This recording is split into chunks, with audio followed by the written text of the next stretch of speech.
La música es la gimnasia del alma.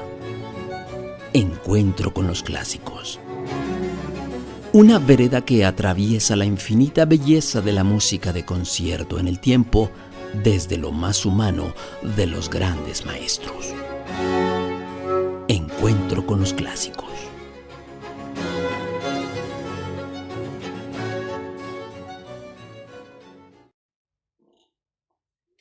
Amigos, muy buenas noches. Mi nombre es Miguel Ángel García y como cada viernes es para mí un placer darles la bienvenida a este encuentro con los clásicos. Si tomáramos un referente,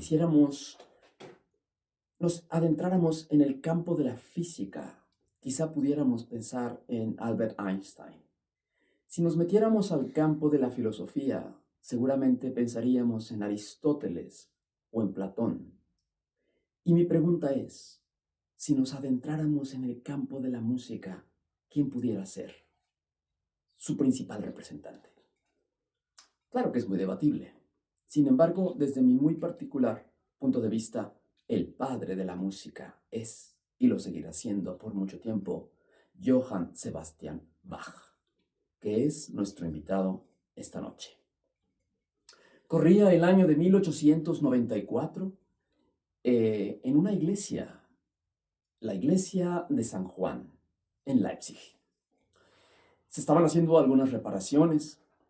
Se sabía que la tumba del viejo Bach ahí estaba, por ahí. Se sabía que había sido sepultado conjuntamente con otros 12 personas. Y como había que hacer algunas reparaciones mayores en la iglesia, pues entonces habría que sacar y sacar estos féretros. Y es cuando entra un grupo de estudiosos encabezados por un musicólogo llamado William Hiss o Wilhelm Hiss, y buscaron la tumba. Se tenía el registro de que únicamente había 12 personas sepultadas ahí, pero nada más una tenía un ataúd de roble. Y este era Johann Sebastian Bach. Es retirado de la puerta sur de la iglesia de San Juan y en honor a este gran personaje es llevado y es depositado bajo el altar. Sin embargo, viene la terrible Segunda Guerra Mundial y la iglesia de San Juan es destruida. En los años 50, ya en el siglo XX, el cuerpo de Johann Sebastian Bach es recuperado y es llevado a su actual morada, en la iglesia de Santo Tomás de Leipzig. Que dicho sea de paso, es la meca obligada para los amantes, para los melómanos, para los que pensamos y creemos que Bach es el gran compositor, es el compositor, es el músico más importante en la historia de la humanidad. A partir de esto, se realizaron estudios en torno de lo que fue el Bach físico, el cuerpo de Bach, para ver y para tratar de hacer elucubraciones de cuál sería, cómo se vería, cómo hablaría nuestro personaje, nuestro invitado de esta noche. Se determinó que Bach era un hombre corpulento, sin embargo no tan alto, 1,65 medía.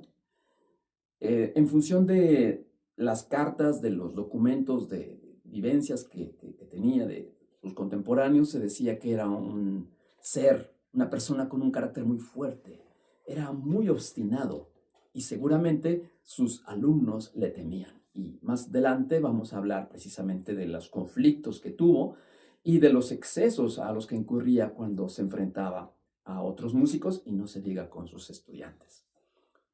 Johann Sebastian Bach pensaba mucho en la muerte, pensaba mucho en el cielo, pensaba mucho en el infierno. Siempre estaban en su mente estos conceptos. No sé, viene a mi mente Händel. Händel también era muy religioso, muy espiritual. Pero, a diferencia de Johann Sebastian Bach, Händel pensaba que iba ahí, que finalmente iba a terminar en el cielo. Haydn viene a mi mente también, y Haydn era muy parecido a Händel. Él pensaba que Dios y él eran amigos. Sin embargo, esa no era el caso de Bach. Bach siempre pensaba y siempre vivió con el temor de Dios. Él siempre temía a la divinidad. Por eso, la música de Bach siempre era algo cuyo propósito era presentar y hacer grande la gloria de Dios y obviamente la recreación de la mente, porque era un regalo divino y a través de la mente podíamos llegar finalmente a Dios. Johann Sebastian Bach va a tener 20 hijos con 2 esposas, de los cuales únicamente sobrevivieron 9. De estos 9, casi todos fueron músicos, y no se diga, músicos de gran talante. El más jovencito de ellos, el tonto, porque así le llamaba a Johann Sebastian Bach, Johann Christian Bach, decía, pobrecito, es mi hijo el tontito. Él fue el último, el último hijo, el hijo más joven de Bach, que, dicho sea de paso, fue, imagínense ustedes, el tonto de la familia. Resultó ser el mentor de nada más y nada menos de Wolfgang Amadeus Mozart, que va a conocer en Londres unos años más tarde y que va a ser precisamente quien le enseñara al pequeño Mozart a hacer sinfonías. Digo, menciono esto para que ustedes dimensionen el peso, o sea, el tonto de la familia, el tonto de los Bach, resultó ser el maestro de Mozart. Bach era un sólido burgués, trabajaba, era un trabajador, como un campesino, era un señor que tenía una humildad y se sabía un servidor de Dios. Y lo único que valía la pena era crear y honrar la gloria de Dios. Nunca pasó necesidades, a fin de cuentas, muy trabajador y un pequeño burgués. Vivía en Leipzig, actualmente es una casa, es un edificio. Ahí vivían toda la familia Bach. Se veía o se pensaba que era un pequeño conservatorio, ya que ahí entraban y salían músicos, alumnos y obviamente todos los hijos de Bach.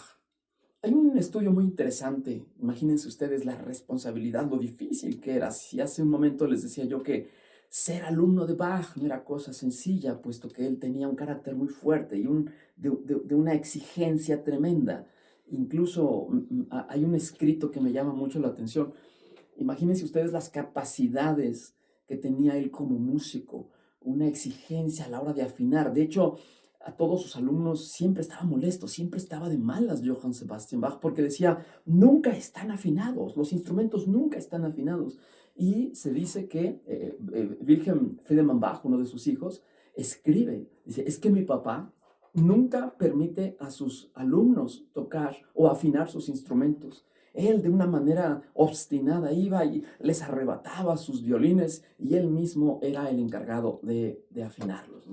Tal era esta necesidad por la perfección y voy a subrayar esto que es bien importante en la vida de Bach, por el respeto por la música, porque la música distaba mucho de ser un elemento placentero, un elemento recreativo.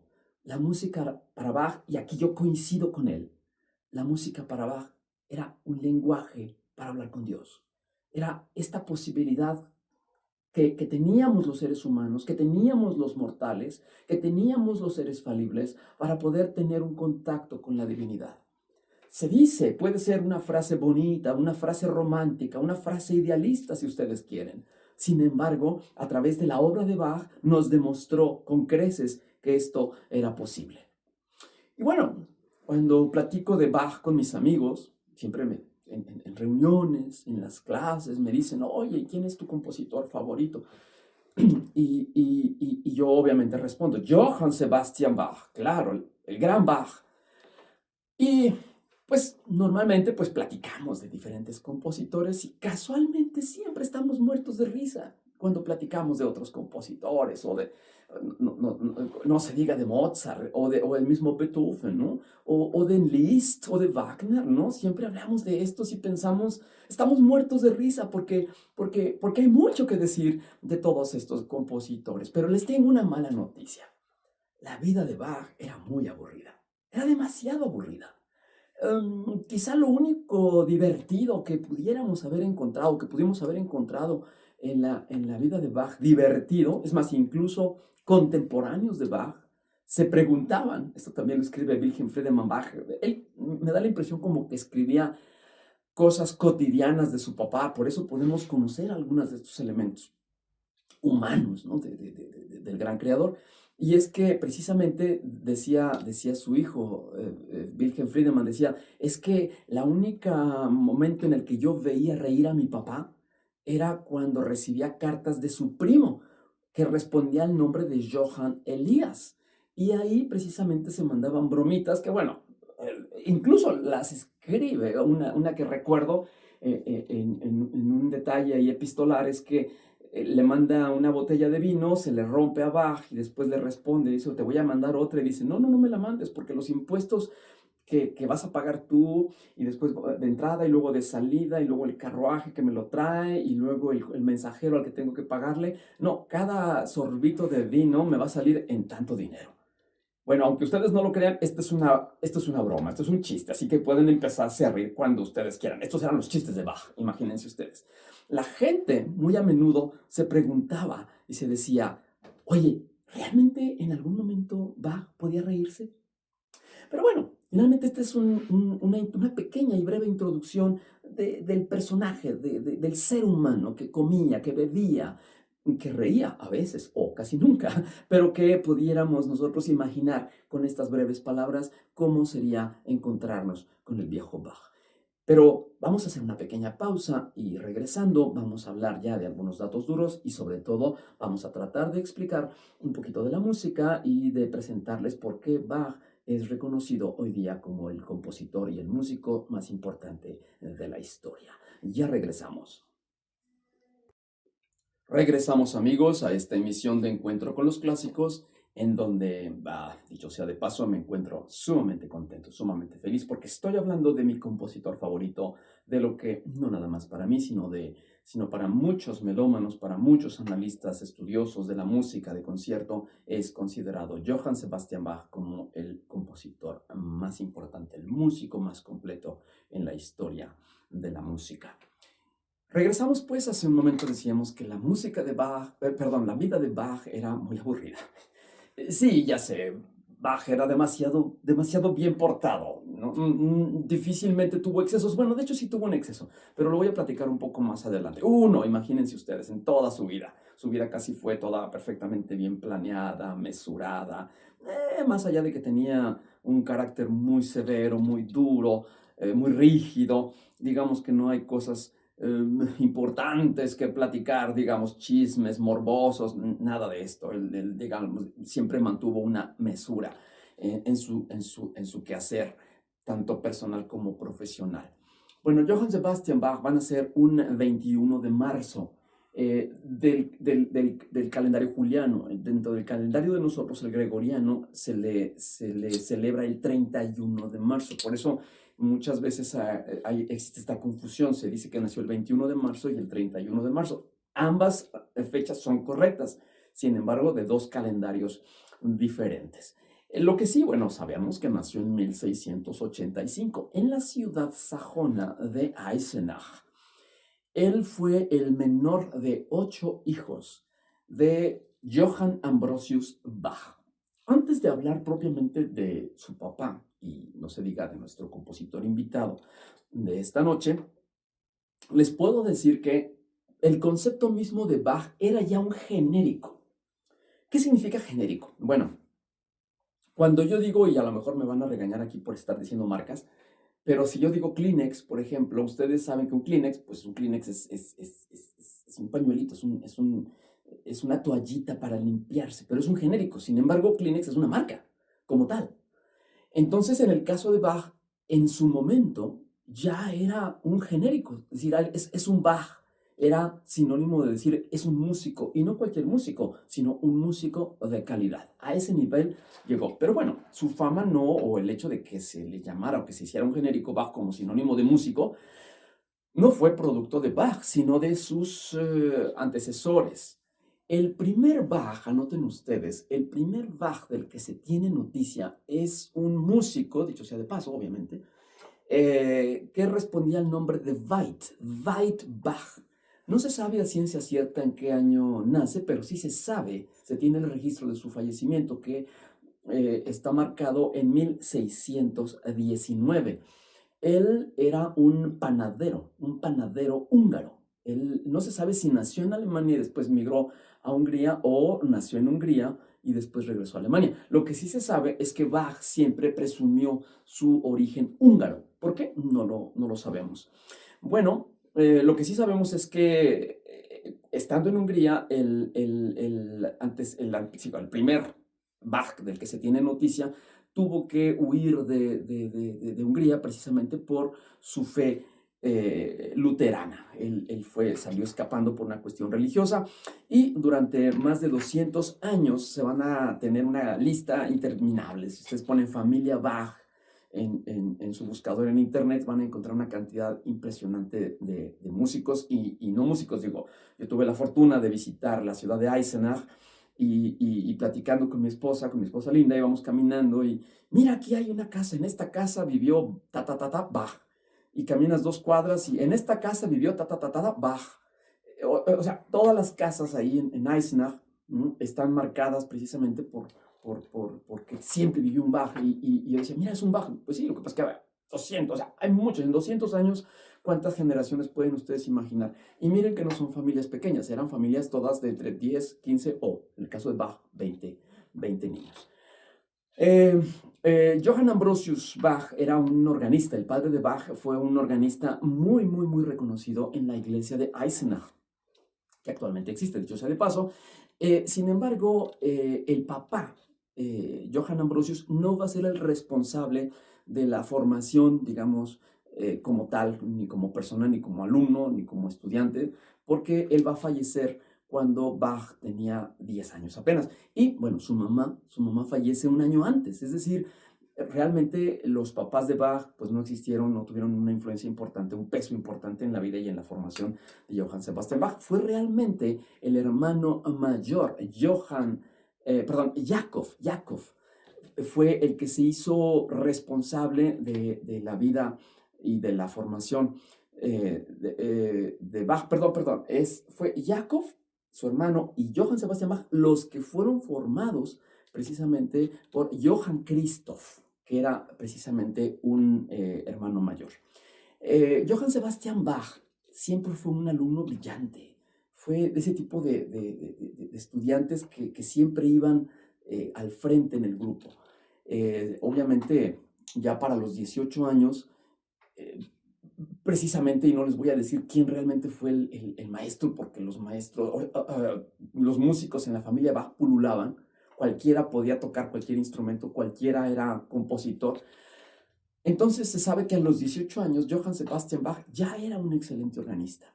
También tocaba el violín, tocaba el teclado. Recuerden que el teclado en aquel entonces todavía no existía el piano.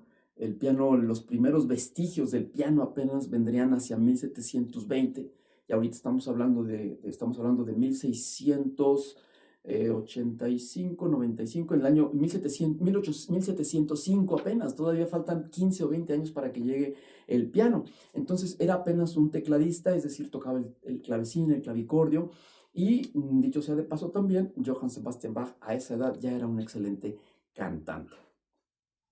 Como les digo, nadie sabe, no se sabe a ciencia cierta quién fue el responsable de su formación musical. Únicamente sabemos que él asistió a los 15 años y termina la escuela de San Miguel en Lüneburg. ¿Por qué menciono esto y por qué es importante en su vida? Bueno, pues porque normalmente los egresados de esta escuela siempre estaban y rondaban por los 18 años, lo cual quiere decir, obviamente no tenemos mucha información al respecto, podemos darnos cuenta de que era un alumno muy avanzado. Dentro de su trabajo, y digo, aquí subrayo que su vida, pues no hay mucho que decir, simplemente que era muy trabajador y era muy responsable. Él trabaja en las cortes de Amstatt, de Mühlhausen y en la corte ducal de Anhalt-Köthen. Después de el último trabajo que va a desempeñar es como Kapellmeister en la escuela de Santo Tomás y como maestro de coro en la iglesia de Santo Tomás también en la ciudad de Leipzig, y este cargo lo va a desempeñar durante 27 años. Casualmente, Johann Sebastian Bach era, fíjense ustedes, era más respetado como ejecutante, como instrumentista, que como compositor. Y es que precisamente en un momento más vamos a platicar sobre propiamente su música. Su música era muy avanzada, como suele suceder con los grandes compositores. Ellos van adelante de su tiempo, entonces su música de alguna manera no era todavía bien asimilada o comprendida por sus contemporáneos. Sin embargo, como instrumentista era muy reconocido. Cuando digo reconocido, y estamos hablando de que tocaba el violín y el clave, ustedes pueden pensar que pues tenía cierto nivel y no. Hay una obra que se le conoce como el Everest de los violinistas. Quien logra tocar esta pieza y lo hace de una manera brillante, se puede decir que ya lo demás, todos los demás repertorio para el violín está terminado. Y estoy hablando de la famosa Chacona. La Chacona es una obra que invita y que demanda una técnica impresionante. Bueno, se dice que él la compone, obviamente, su Chacona, ¿no?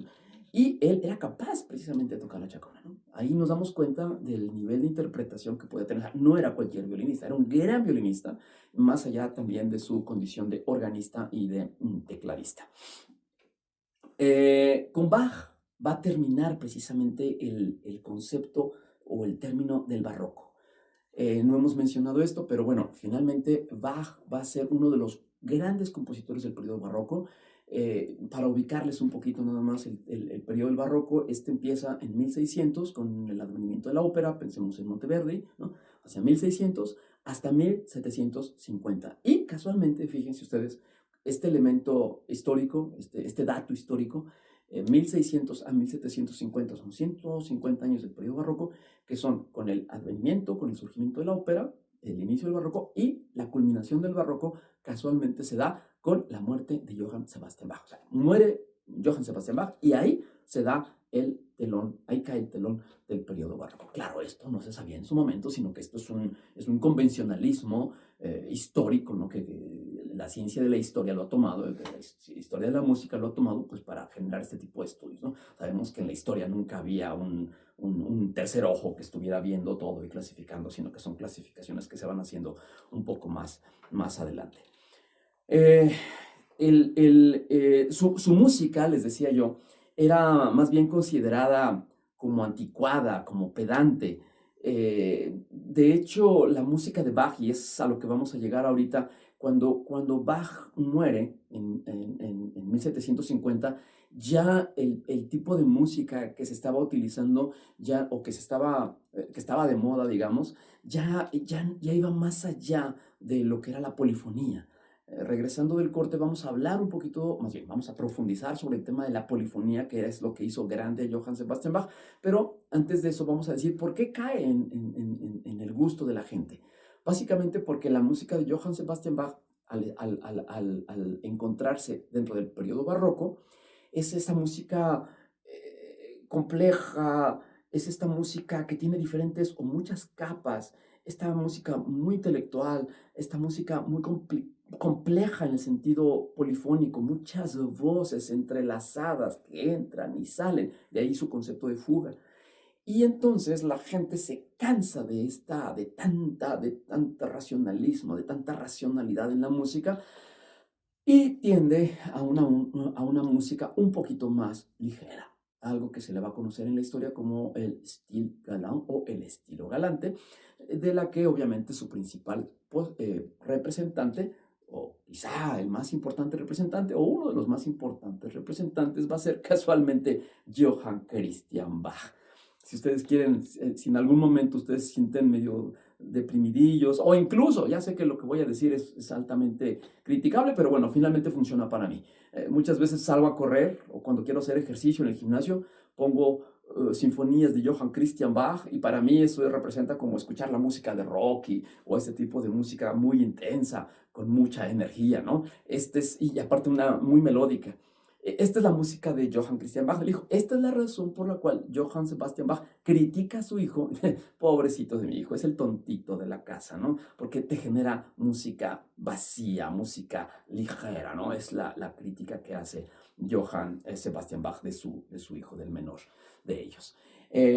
Simplemente vamos a decir que Johann Sebastian Bach era un hombre práctico, y esto es bien interesante. A él no le interesaba crear música para la eternidad, que trascendiera.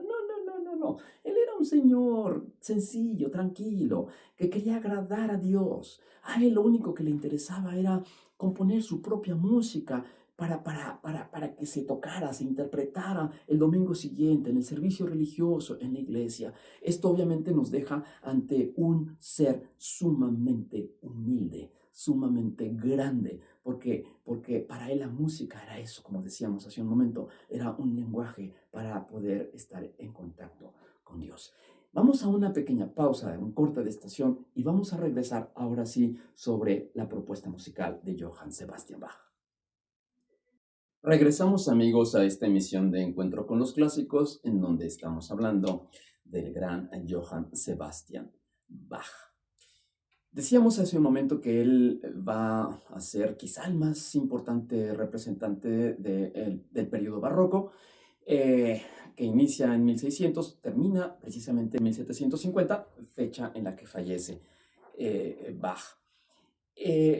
Cuando digo barroco, y nada más, esto es un elemento muy importante, muy interesante, que tiene no nada más que ver con la música, sino en general con el quehacer humano. Esto, no sé, me suena como una tendencia natural en el quehacer, en el pensar, en el devenir humano. Y es que muchas veces nosotros empezamos, creamos algo, es una novedad. Cuando digo algo puede ser cualquier cosa, una idea, un concepto, una cosa. La vemos por primera vez, la creamos por primera vez, la abrigamos, después la mejoramos, nos acostumbramos a ella, nos cansamos y luego la desechamos. Y luego viene un siguiente elemento, etc. Esto mismo pasa en la historia. Y específicamente, para no salirnos del tema, específicamente en el tema de la música, vamos a ver que sin extendernos en toda la historia, vamos a considerar 4 periodos: el Renacimiento, el Barroco, el Clasicismo y el Romanticismo, en ese orden. Si hablamos del Renacimiento, el concepto de renacer, la música renacentista, sin entrar en detalle, tendía mucho al orden, era equilibrada. De ahí viene el opuesto, que sería el desequilibrio, el misticismo, la exuberancia, la complejidad, una deformación. Algo que hoy platicaba con mi esposa, ¿no? Que tenía que ver con el concepto del manierismo, ¿no? Esta idea de exagerar las figuras, las formas. Esto es el barroco, es exacerbar los elementos que constituyen, en este caso, la música. Y podemos hablar de la pintura, ¿no? de la escultura, obviamente, de la arquitectura, etc., ¿no? Después se cansa de esto y viene el periodo clásico, y después viene el romanticismo, que es exactamente lo mismo. No quiere decir que el arte romántico o del periodo romantismo, la música del romantismo sea la misma que el barroco. Sin embargo, tiene este mismo era, ¿no? Del romper este patrón. Bueno, en este marco, voy a repetir estos elementos que caracterizan el periodo barroco de la música. Tiene que ver con esto, con el misticismo, con la exuberancia, con la complejidad. Esta es la música de Bach. Y es que lo que vamos a encontrar en Bach es que en su carácter de estudioso, y esto es algo muy chistoso porque ahorita yo le estoy platicando, imagínense, el gran Johann Sebastian Bach, y seguramente ustedes están pensando que cuando él iba caminando en la calle, ahí en las calles de Leipzig, ¿no? La gente se abría porque, oh, ahí viene el gran Bach. No, nada de eso, imagínense nada más. Johann Sebastian Bach fue, y en su momento las autoridades eclesiásticas ahí estaban buscando un candidato precisamente para que viniera un Kapellmeister, ¿no? y se hiciera cargo precisamente de la composición y de la interpretación de la música en las 4 iglesias más importantes de la ciudad, la iglesia de Santo Tomás, San Nicolás, San Pedro y Santo Tomás, San Nicolás, San Pedro y San Mateo. Estas son las 4 iglesias que existían importantes en tiempos de Bach. Y el maestro de capilla en aquel entonces tenía que ser el responsable de componer y de interpretar toda la música. Por eso la música de estos señores es abundantísima. Cada semana se estrenaban misas, se estrenaban oratorios, Se estrenaba música para funerales. Por cierto, hay una carta también de Wilhelm Friedemann Bach en donde decía que escuchaba a su papá que se quejaba y decía, qué barbaridad, este mes no me fue tan bien porque no se murió tanta gente, ¿no? Casualmente en los funerales se le pedían mucha música y no era, o sea, no era música que tenías, que escribías y que guardabas, simplemente era música que se escribía y se tocaba. Era tóquese y tírese. De hecho, la música que mantenemos de Bach es una pequeña muestra. Realmente se sabe que escribió una cantidad espeluznante de música que se desperdició. ¿Y por qué? Bueno, pues por la misma razón por la cual nosotros ahorita agarramos algo de, no sé, un pedazo de pan, quizá lo dejamos por ahí, se nos hace duro y lo tiras. Oye, ¿por qué lo tiras? Bueno, pues que es un pedazo de pan duro que ya probé, ya comí, ya... Bueno, así era la música en aquel entonces. Se concebía, se escribía y se tocaba y bueno, lo hacías a un lado. Ese era el carácter, ¿no? Y bueno, regresando a cuál era la consideración del Bach músico, fíjense ustedes que pues había que competir. El principal músico, el más famoso de todos, era uno no menos grande, que ya le dedicaremos también un programa especial a este gran monstruo del periodo barroco, que es Georg Philipp Telemann. Telemann casualmente fue el compositor más importante, dicho sea de paso, también es el que tiene el récord de la mayor cantidad de obras creadas vaya, no le dieron el Guinness porque no existía, pero el récord Guinness lo señala él como el ser humano que más obras ha compuesto. Y era el más famoso. Él vivía en Hamburgo y obviamente dice, no, ¿para qué me voy ahorita a Leipzig? No, no, no, no, ese es un rancho. Yo mejor me quedo en la gran ciudad. Y entonces desdeñó el puesto.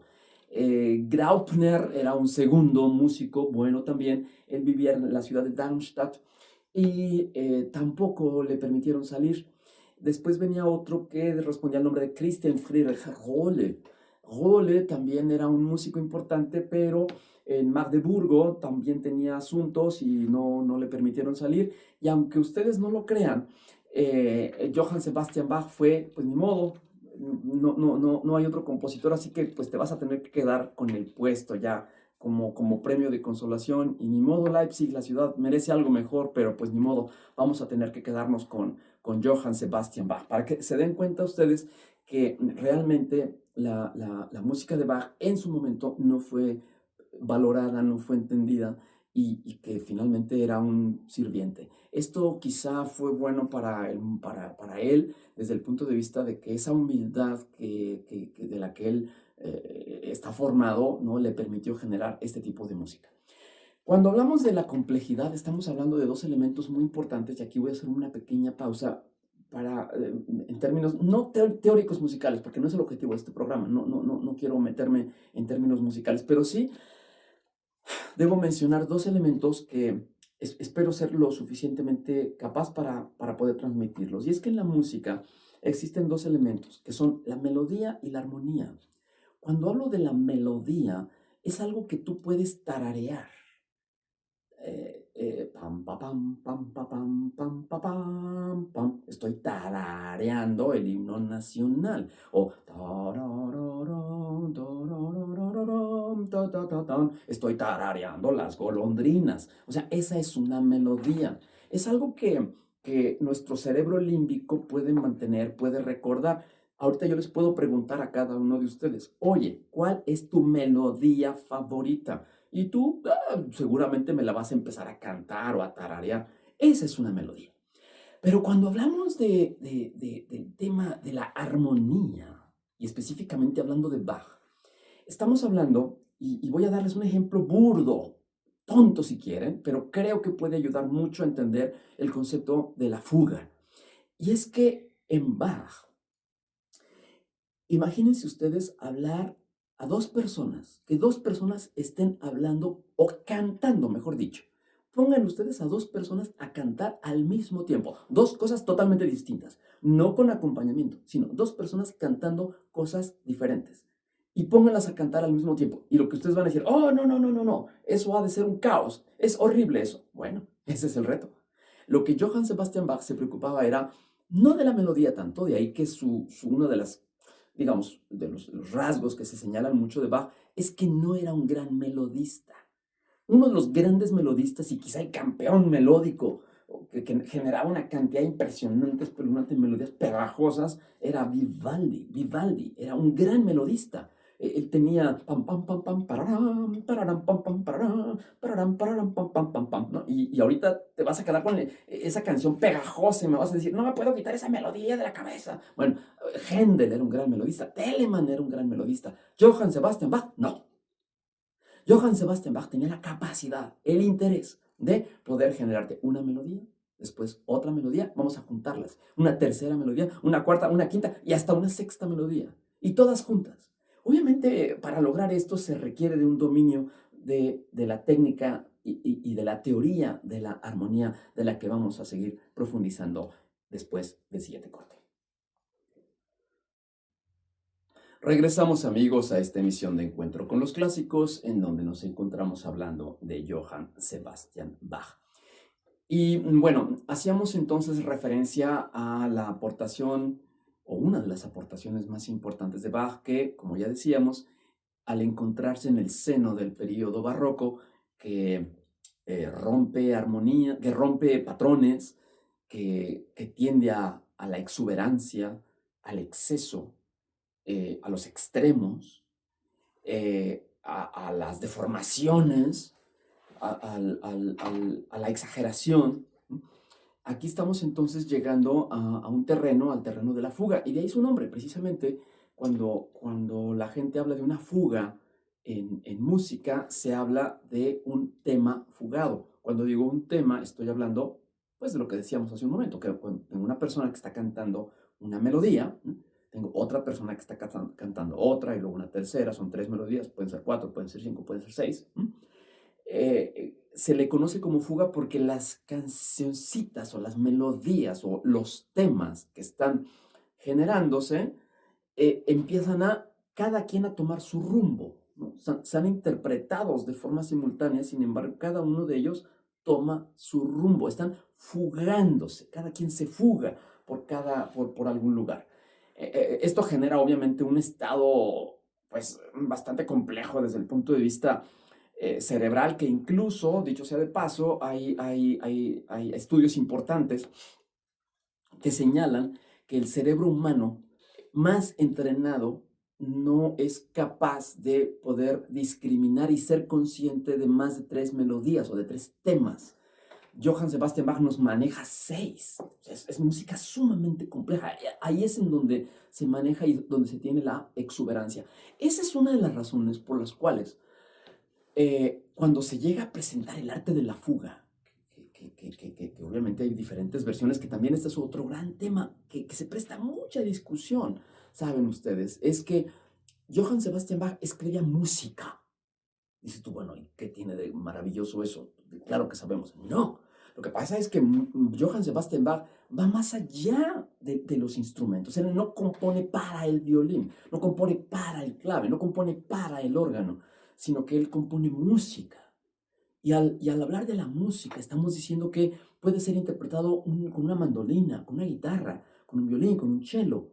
Claro que existen las sonatas y partitas para violín o las suites para cello, pero incluso hay algunas adaptaciones de las obras para cello solo de Bach y llevadas al violín, etcétera. Es decir, se puede hacer una cantidad de juegos porque Bach escribía música, no escribía para un instrumento, para una voz específica. Cosa que no podemos pensar, por ejemplo, en Chopin. Chopin escribía para el piano, o Paganini escribía para el violín, o Rossini escribía para la voz. Y hacer una transcripción de esto suena complejo. En el caso de Bach, no. En el caso de Bach se iba directamente al tema musical. Bueno, eso es un tema. La otra... perdón, cierro esta idea. El hecho de encontrarnos en una música tan compleja, específicamente en el arte de la fuga, que esa es su obra, digamos, magna, en donde hace todo este tipo de investigaciones, pues sí, efectivamente es muy interesante. Sin embargo, les puedo decir que no es tan divertido. Digo, a mí me encanta. Sin embargo, y aquí también debo ser honesto, perdóname Bach si me estás escuchando, pero no creo que vaya a poner yo el arte de la fuga para ir al gimnasio o para correr. No me funciona. Es algo en donde yo tengo que sentarme en mi cuarto, apagar la luz, con un quesito por ahí, un vinito, ¿no? Y sentarme, cerrar mis ojos y adentrarme en las profundidades que nos presenta la riqueza armónica y polifónica de lo que es el arte de la fuga. No es música para grandes multitudes, sin embargo, es el fundamento de lo que va a venir más adelante. Estos estudios que estoy mencionando van a ser retomados más adelante por Mozart, por Beethoven, por Wagner, por Brahms, ¿no? y por Chopin, ¿no? que van a retomar la estafeta y van a ser los grandes hombres, ¿no? Dentro de los que van a poder montarse y trascender. Pero bueno, otra de las grandes aportaciones que va a hacer Bach es el concepto del temperamento. Cuando en música se habla del temperamento, se habla de algo muy complicado, que es, y esto es bien difícil hablarlo sin meternos en el terreno musical, pero es que en una octava, cuando hablo de una octava, es de un la a un la, de un la, de una nota la, si ustedes do, re, mi, fa, sol, la, si, no, no, llego al otro la, ahí voy a llegar a un la, pero más agudo. Y después me puedo seguir en el piano, por ejemplo, visualicen ustedes un piano, hay una nota do, re, mi, fa, sol, la, si, do, y luego do, re, mi, fa, sol, la, si, do, re, mi, fa, sol, la, y van subiendo, y también van para atrás. Bueno, la distancia en cuanto a ondas, frecuencias que hay entre cada una de las notas, si ustedes lo hacen matemáticamente, la octava no van a poder meter 12 notas, no las van a poder hacer, que son las que existen. Y no van a poder hacerlo porque el número de las frecuencias, las rebanadas de sonido, si me permiten la expresión, no les da, les sobra, nos queda más. Entonces aquí lo que Johann Sebastian Bach va a hacer es que este pastel que tengo que dividir entre 12, tengo que hacer rebanadas, 12 rebanadas. En el pasado no se podía hacer esto. Yo tenía que afinar un clavecín, lo tenía que afinar en do, por ejemplo, en do mayor. Pero entonces, si yo quería tocar otra pieza que no estuviera en esta tonalidad, tendría que volver a afinarlo, porque entonces la afinación original no me daba. Entonces, la gran aportación de Bach, espero que no sea tan complejo esto que estoy diciendo, pero bueno, finalmente es el que viene a revolucionar el lenguaje musical. Y lo que va a hacer Johann Sebastian Bach es que estas 12 divisiones, estas 12 rebanadas de la octava, las va a dividir, pero no de forma proporcional, sino que va a dejar algunos espacios entre cada una de las notas que de alguna manera van a ser imperceptibles para el oído común. Y esto es lo que se le conoce como el clave bien temperado, los 48 preludios y fugas del clave bien temperado, en donde se va a explicar y a decir, según Johann Sebastian Bach, cuál es el temperamento, cuál es la tonalidad que a mí me va a servir para que yo pueda expresar un sentimiento específico. Yo sé que esto es complejo, yo sé que no es fácil entenderlo, sobre todo para quienes no sepan nada de música, pero bueno, dejémoslo ahí. Es quien de alguna manera va a presentarnos una escala, la escala temperada, ¿no? A través de la cual o con la cual yo voy a poder expresar mis sentimientos, ¿no? Y es lo que se le conoce precisamente como la doctrina de los sentimientos, doctrina de las emociones, perdón, que es lo que es el legado que nos va a dejar no nada más para los compositores, sino en general es la afinación que se tiene, es decir, el clave bien temperado, la forma en la que están afinados los pianos en la actualidad en todo el mundo, es la forma en la que Johann Sebastian Bach determinó que debieran estar divididos, es la forma en la que Johann Sebastian Bach pudo partir ese pastel, el pastel llamado octava. Esta octava es un pastel. Y esas 12 rebanadas, Johann Sebastian Bach dijo de qué tamaño habrán de ser cada una de estas rebanadas. Ya sé que están pensando ustedes, oye, ¿y las rebanaditas son igualitas? No, no son iguales. Esto es lo más interesante. Él, de alguna manera, desafina estos intervalos perfectos, los desafina de una manera muy cuidadosa, muy matemática, y es la manera en la que nos ha llegado esta música. Obviamente, quien no conozca Bach o las culturas que no conocieron a Johann Sebastian Bach, estoy hablando de tradiciones de Medio Oriente, de tradiciones celtas, de tradiciones de música, sí, por ejemplo, en Turquía, por ejemplo, ellos no les llegó la música de Bach. Entonces ustedes se preguntarán, ¿cómo suena? Por eso, cuando nosotros escuchamos música que está o que escapa de la órbita occidental, influenciada por Johann Sebastian Bach, inmediatamente rompe y pensamos que está desafinado. ¿Por qué? Porque no son notas con las que nuestro oído occidental está educado. Y esto no quiere decir que las notas que estemos escuchando estén desafinadas, simplemente obedecen a otra lógica. Es decir, Bach no está generándonos y no nos generó un lenguaje universal matemáticamente perfecto. Fíjense lo interesante de esto. Realmente Bach nos desafina la escala, nos modifica la escala para que pueda hacerse más práctico este lenguaje y que, bueno, venimos cargando hasta la actualidad con la globalización. Yo quiero pensar que también esto va a seguir.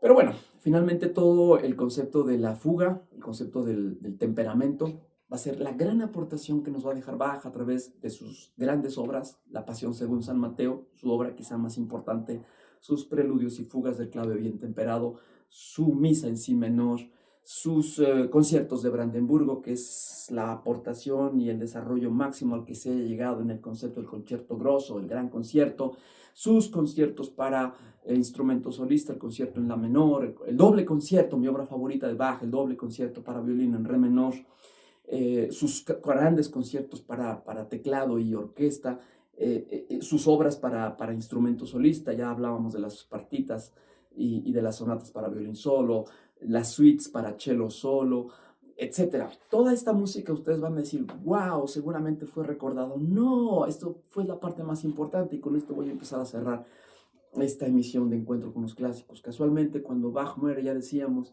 hacia 1750, con el inicio ya de esta idea nueva del estilo galante, esto que les acabo de platicar, las fugas, es muy complicado para la gente, para los oídos. No, ya no queremos tanta profundidad, tantos temas fugados, es demasiada exuberancia. Vamos, hazme música fácil, por favor. Por eso va a llegar, pam, pam, pam, pam, pam, pam, pam, pam, pam, pam, pam, pam, va a llegar Mozart. Por eso ¿y esto qué quiere decir? ¿Que Mozart es hueco? No, definitivamente no. Mozart va a tener otra cosa. Mozart se va a nutrir de Bach. Y aquí con esto voy a empezar a cerrar. No es que nos hayamos olvidado de Bach. Simplemente Bach ahí está y va a ser la escuela, va a ser la parte formativa de muchos grandes compositores. Antonio Salieri, Johann Sebastian Bach, Joseph Haydn, y no se diga Beethoven. Y vamos a tener que esperar hasta que Félix Mendelssohn Bartholdy cumpla 20 años y diga, oye, aquí hay un señor grande, importante, con la Pasión según San Mateo. Y a partir de entonces, ya a mediados del siglo XIX, es cuando Bach regresa a los grandes escenarios y se comporta o se reconoce como el compositor más importante, con el legado más trascendental que haya tenido en la música un ser humano.